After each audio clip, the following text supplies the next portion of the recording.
And so I get a lot of parents that call me and they say, well, you're just going to ride in the park and you guys are going to ride on the sidewalk, right?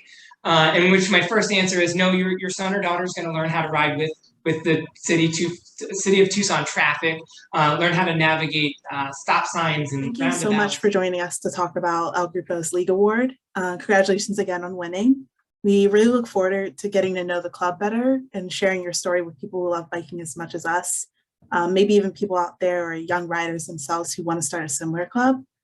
I feel like part of recognizing our awards is always helping people see themselves being able to achieve what our winners have. So thank you for inspiring other clubs and the league itself to share these stories and help basically inspire the next generation of bicyclists.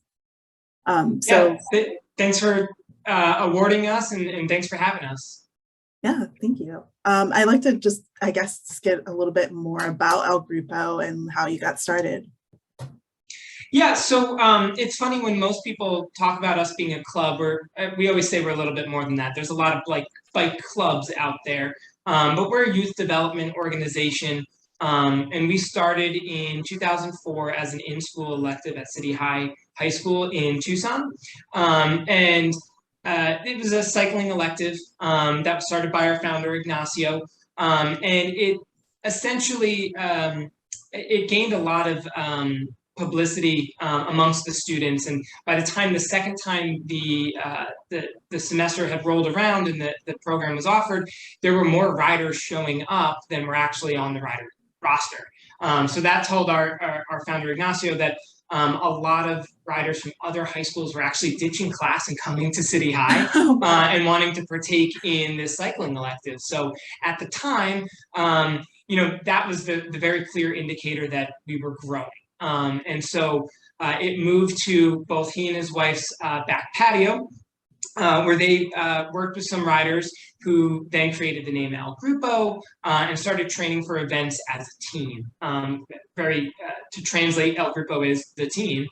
So it was very worthwhile in having a name like that. Over the years, we've grown and we've added a summer bike camp. We've added programs that are more specific to younger riders, more specific to riders that are not interested in racing, but maybe bike packing is something that they're interested in. We do advocacy with the Living Streets Alliance here in Grupo. We've changed our clubhouse location multiple times. And actually this past February, we closed on the property here in Tucson, so that we're in a neighborhood, the Dunbar Springs neighborhood, for the rest of our existence. And so we have 2 large buildings where we run a summer bike camp out of, and all of our programming begins and ends at our clubhouse. Nice. Great. And I know that it's great to hear you say Living Street Alliance, because I actually got to talk to them for a blog we did on Tucson and the BFC Award. So very cool. It's great hearing about them. I know in the last 2 years, things for clubs in general or just group activities have been a little difficult with the pandemic. So I just want to know if that affected El Grupo in any way, if you guys are still able to get out on bikes together. Yeah. So I think it affected everybody, every business, nonprofit, people out there. What ended up happening was, just like everybody else, in March of 2020, we closed our doors and said, we'll reopen in 2 weeks. As time went on, we realized that there's a couple of things that were happening all at once. The biggest indicator was youth were going to have the biggest struggling. Most adults, we can all recognize, maybe we have coping mechanisms, maybe we have certain understandings and life experiences where we can overcome in ways that maybe a 13, 14, 15-year-old may not be able to.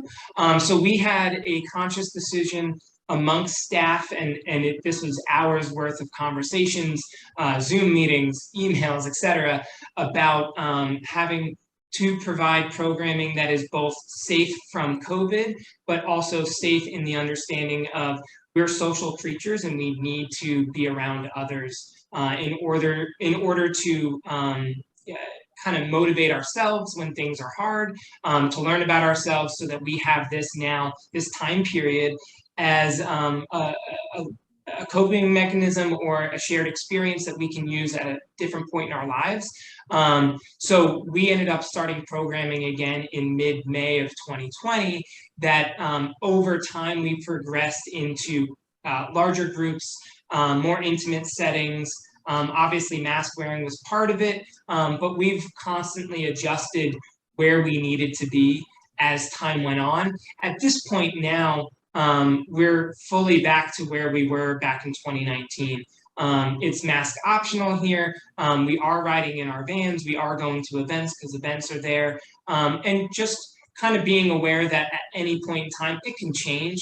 But right now we're in an outdoor sport. This is probably one of the healthier things that you can do. So we're trying to promote people being out and active as much as possible. Yeah, that's great. I know for a lot of different groups, luckily in the last couple of months of the last year, they've been able to get back to normal programming. So I'm glad that you guys were able to do that as well. Yeah. And I would love to, I guess, hear from both of you why, you got involved with El Grupo, and I guess, Sean, also for you specifically, what made you get into bike advocacy and getting more youth on bike specifically? Sure. So I'll go first and then I'll throw it over to Tomas.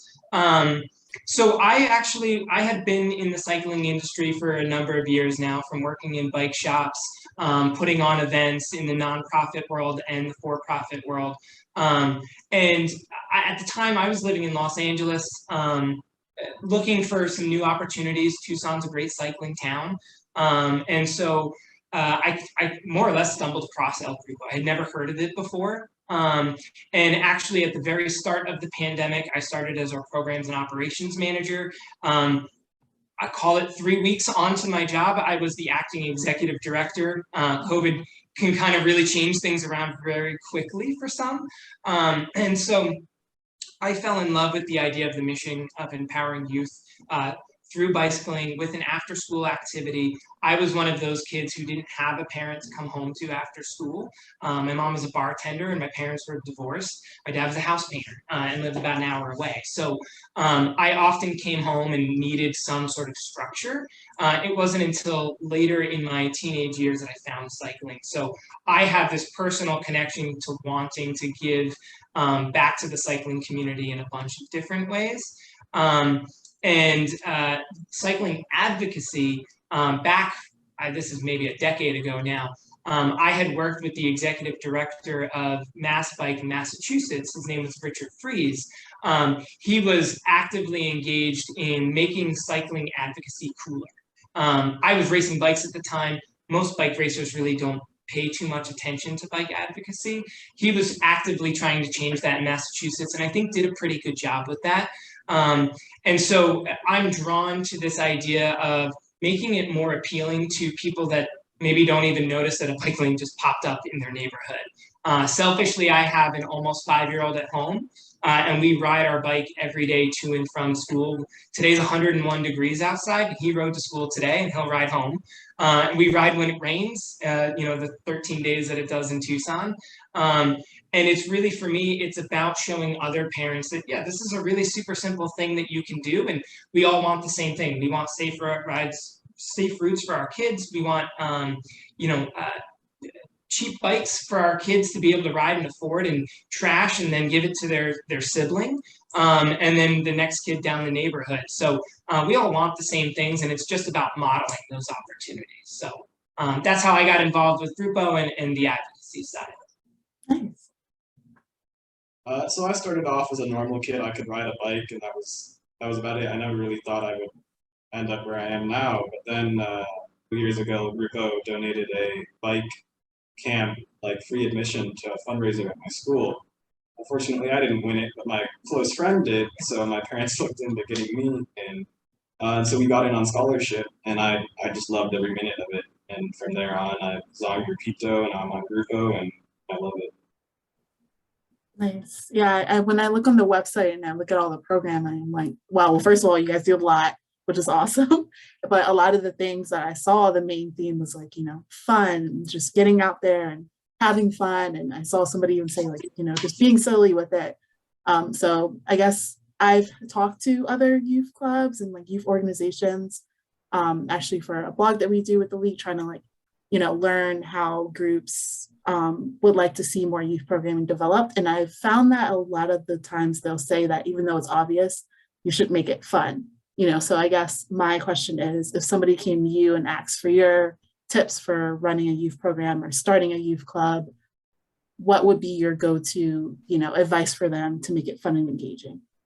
Yeah. So I think first and foremost, safety is number one. You can't have fun if you don't have safety. So that would be the first thing that I would say to every club, especially if you're working with young riders, because our riders and all young riders, probably under the age of 25, that can purchase their own lights, may not know all of the rules of the road. So we really focus on that. And our summer bike camp that Tomas was speaking of is actually the first point at which we have riders learn how to ride on the roads.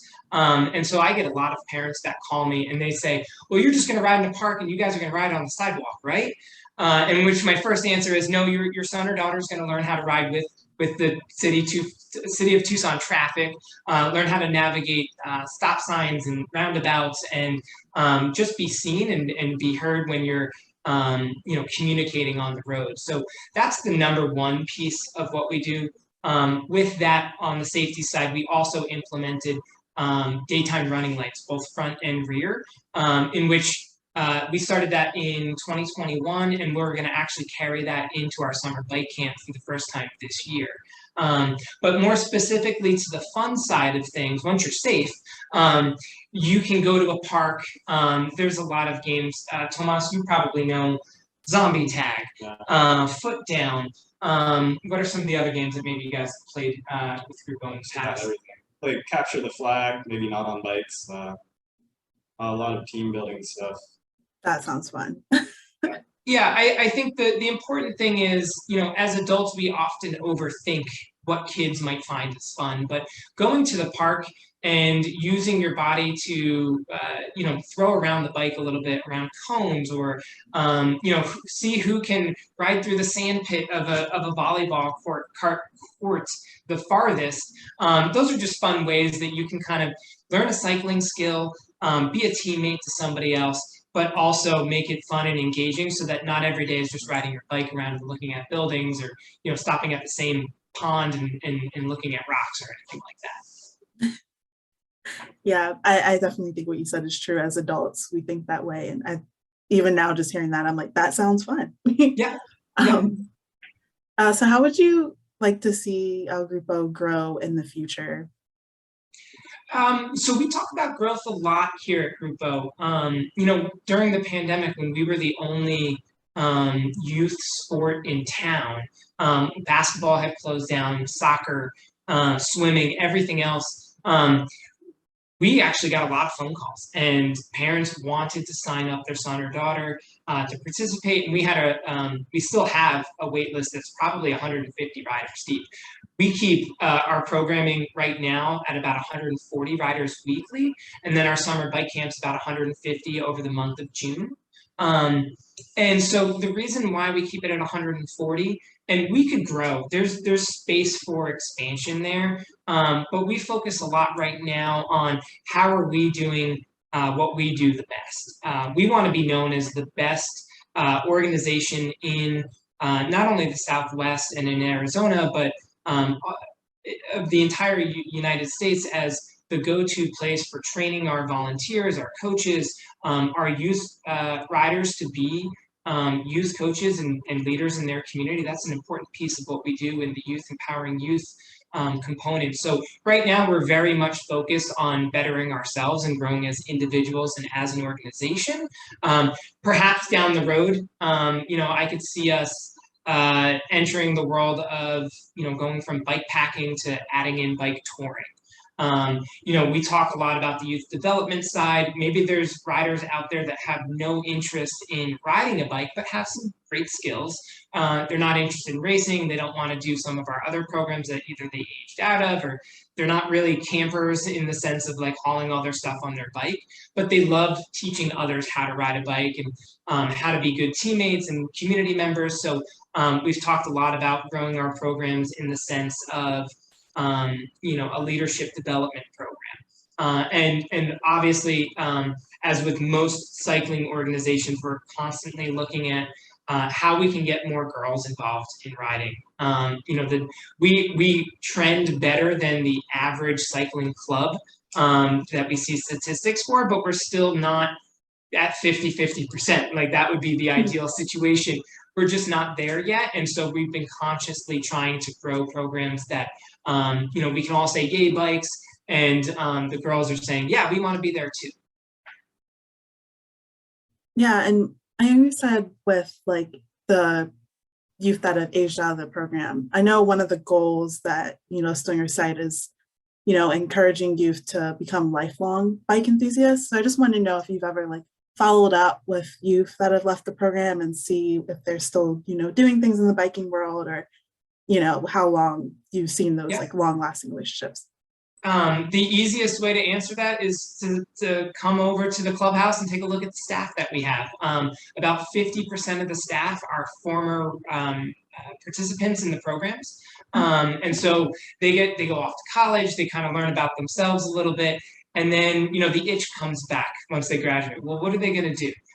Where do they have the most fun with their friends? How can they give back to their community? Because that's something that we focus on a lot. So our younger program of Grupito, which serves that 7 to 13-year-old rider, that's where a lot of our riders get their start, from going from a rider into a coach. So they're coming back to the program in that sense. And then we're working with our programs and operations manager, myself, some of the other older adult staff that we have here. How can we engage you more? How can we have you, take all this wealth of information that you have in your heads and just years of being in the clubhouse, to like, how do you articulate that to somebody who's 9 years old? And so we start that a lot with the summer bike camp program. We just had our training today. So Tomas, what's one of the things that you learned for communicating with a younger rider who might be a little bit timid? Well, I think they really look up to us. So kind of like monkey see, monkey do is the best way. If you can earn their respect and then you do it, I think they're more likely to do it. And also, the simpler the better. Like, and the funner the better. As long as they're enjoying it, they're going to do it. So. And to kind of piggyback on top of that, for our high school seniors that just graduated, there was one who has a younger sister. I just saw her here today for our bike camp training. Another just left for a bike packing trip where he's going to go all the way up to Alaska. And so the love of cycling always stays, whether you're commuting. We've had other staff or just participants in the program come back after 10 years and say like, oh, I love this place. I've never seen this clubhouse since we landed here in about 2017. They didn't get to see this space. And so they're getting to re-experience a lot of that. So over the years, we've had a lot of people come back to the family, if you want to call it that, which is really exciting for us to witness. Yeah, I love that. I guess along that line, this might be kind of like a hard to decide question, but do you have a favorite program that you guys do? Or maybe Tomas, you might want to answer that one. Yeah, maybe Tomas has got one. I probably have one in my mind. Well, I really love the racing aspect. That's kind of what I do. So I like training with my friends, camping with my friends. That's my life right now. But I would really like to do bikepacking as well. And I think like all of the organizations are so like diverse, and it really does feel like a family. So I don't know, I can't choose a favorite. I thought so. Sometimes that's a hard question for people. It is a tough question. I think for me, so we call our programs, we split them between junior level and senior level. Senior level is the 13 to 18. You're racing your bike or you're bike packing, you're super interested in that. Those are just forms of expressing yourself while riding. For our younger riders, which we call junior level programming, we have two. We have Grupito, again, that's 7 to 13-year-old range.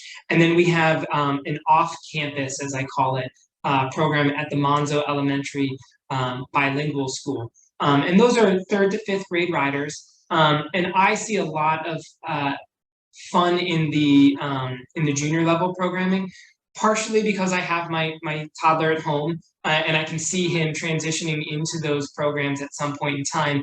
But what I think is really great about each of our junior level programs is that they are foundational cycling. So it's teaching all the basics. Not only are you learning how to ride on the street and be safe in that aspect, but you're learning how to be a good teammate. Sometimes the older riders like Tomas will come by, and all of a sudden you've got this peer leader there with you. And so those young riders are now looking up to the next generation of cyclists. And then also you've got the opportunity for riders to learn about us a little bit more. So at the Monzo program and in Grupito, we have our highest number of riders, but also our largest number of scholarships that we offer as well. So we've never turned away a rider for any reason. And usually those young riders are the ones that that's the hook for the parents. Oh, you know, all my son or daughter has to show up with is a t-shirt, shorts, and sneakers, and we'll give them a helmet, we'll give them a bike if they don't have one, or one that's not safe. We'll give them all the coaching and peer leadership opportunities that they need, so that they can say, oh yeah, I want to ride a bike for the rest of my life. And you can go out and ride a bike like Tomas, or you can go and ride your bike to Alaska if that's something that you're interested in. Yeah, I that's one of the things that I loved looking into the group is that, you know, the programs for all ages. And like you said, there's the fact that you have riders who may be more into racing, or ones that are just like, I just want to ride my bike, or I want to learn how to ride my bike in different places. So I love the fact that you offer programs for all ages, and it seems to really drive in all types of riders. Yeah, the most important thing that we always tell new families that come on board is we just want your child to say yay bikes. And they can do that a bunch of different ways here. And we can help them find that avenue that gives them that freedom to say yay bikes, and learn a lot about themselves while also setting goals and achieving those goals. Yeah, that's what we love at the league, just getting people on bikes. So is there anything else you guys want to share? I mean, aside from the fact that, you know, we are, there are many like us, but we are the only El Grupo, and I think that that's something that we're very passionate about. We talk a lot about our values as staff, as riders, as a community. Those are all really important aspects to who we are as Grupo, and that's what makes us so unique and so special. We've had families that have, you know, Tomas has got younger sisters in the program. And we're going to have families that are, you know, of that same mindset over the years. So I think it's understanding that we're a little bit different, and we're proud of that.